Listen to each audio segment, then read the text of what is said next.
மலேசியாவில் நடந்த இந்திய சர்வதேச திரைப்பட விருது விழாவின் போது அனுஷ்கா சர்மாவிற்கும் பிரியங்கா சோப்ராவுக்கும் இடையே மனஸ்தாபம் ஏற்பட்டு பிரியங்கா சோப்ரா பாதியிலேயே விழாவை விட்டு வெளியேறியதால் பரபரப்பு ஏற்பட்டுவிட்டது. இத்தனைக்கும் 2 பேரும் ரொம்ப நல்ல மரியாதையாகத்தான் பழகி வந்தனர். இருவரும் இணைந்து தில் தடக்னே தோ படத்திலும் கூட நடித்துள்ளனர்.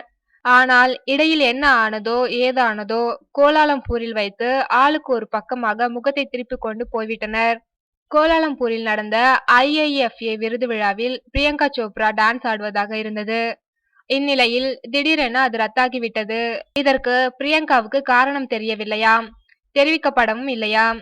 அதே சமயம் அனுஷ்கா சர்மாவின் நடனம் இடம்பெறுவதாகவும் அதில் தில் படத்தின் பாடலுக்கு அவர் ஆட இருப்பதும் கடைசி நேரத்தில் பிரியங்காவுக்கு தெரிய வர டென்ஷன் ஆகி விட்டாராம் பிரியங்கா சோப்ரா.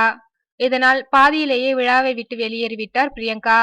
தன்னை ஆட விடாதது, ஆனால் அனுஷ்காவை மட்டும் ஆட விட்டதால் தான் பிரியங்கா கோபித்துக் கொண்டு போய்விட்டதாக கூறுகிறார்கள். அதே சமயம் நிகழ்ச்சிக்கு சரியான முறையில் ஏற்பாடுகள் செய்யாமல் இருந்ததாகவும் அதனால் பிரியங்கா கோபித்துக் கொண்டதாக ஒரு தரப்பு செய்தி கிளப்பி வருகிறது. உண்மையில் என்ன நடந்ததோ அதை பிரியங்கா தான் விளக்க வேண்டும்.